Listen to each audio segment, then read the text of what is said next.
So in your seminar, you'll be talking about how advertising has become a dirty word. Why do you think the reputation of our industry has declined? I think, I guess there are a number of reasons. I think the first reason is probably there's just so much of it out there.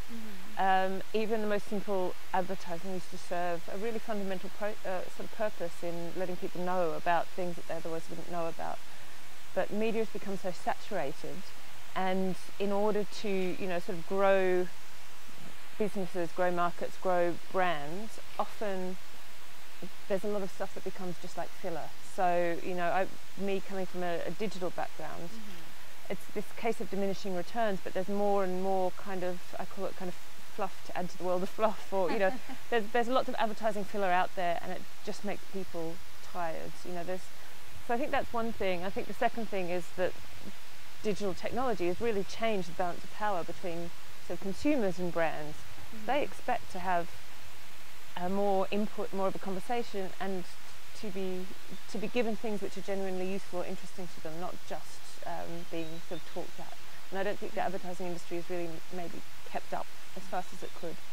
Right, so I think those more with consumer engagement. Yeah, absolutely. And then thirdly, you know, things like Mad Men, that kind of stuff doesn't help. Actually, I think it's done our industry sort of quite a big disservice,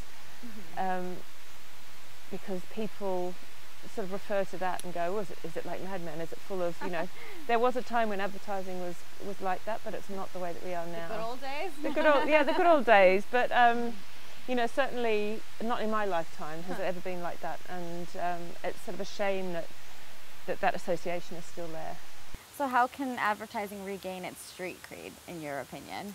To, I guess, as individual advertisers, people working in the industry take a bit more of a stand in terms of what is right and what's wrong, and to try to help our clients sort of move in the right direction, you know, help them do stuff that's genuinely interesting to consumers now. So could you share with us some examples of pencil-winning ideas that boost not just the brand, but also our industry's reputation?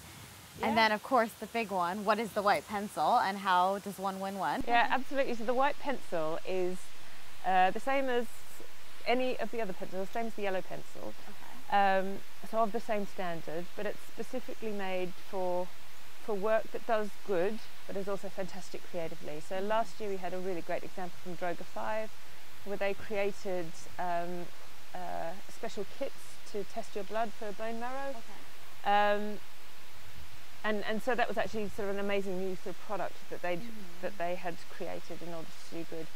This year it's really interesting. We're seeing not just charity work and not just pro bono work, but really interesting work by brands who are kind of opening up. Nike, for example, are opening up the whole way that they source the material to make the material as I guess environmentally friendly as possible, and have turned that into a consumer-facing app that other people can use to sort of look at and compare what they buy, both Nike products and outside of Nike. So it's something, you know, sort of a bit more, I guess, a bit, not grown-up's not the right word, but you know, what it isn't, it's not corporate social responsibility, and it's not a charity, it's actually fundamentally part of their business.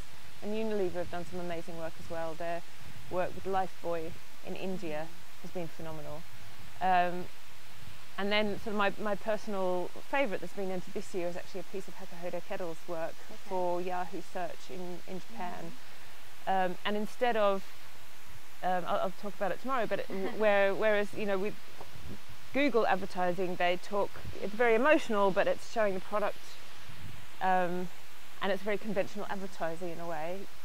What Yahoo have done is create this amazing machine where you can speak into it and it 3D prints whatever you speak into, and they've taken that into schools with, I guess, visually challenged children, and allowed them to touch the things that they have heard. Sometimes for the first time they've actually been able to kind of physically feel what their search is like, and that's just so powerful. I think this all ties into what you were saying before about doing good, not just being creative, but when you can send a message across as well. And yeah, absolutely. And just being part of that, you know, being part of that change, you know, so taking that step and doing something about it. So I think as an industry, we just need to kind of focus a bit more on that. Yeah. Great. So as co-founder and director of She Says, you've been encouraging women to take up digital creative careers. do you think women are having a hard time making it in the industry? And how can we help create a more gender neutral industry?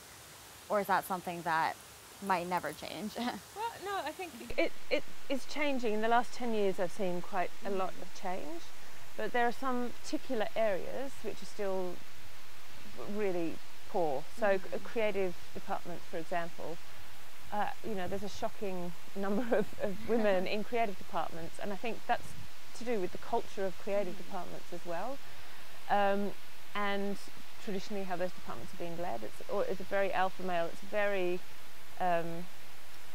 sort of competitive, aggressive, there's sort of quite high price to failure, and I think that can put off a lot of women just starting out. You know, it's not like we lose women when they suddenly have kids, like the women just have never been there.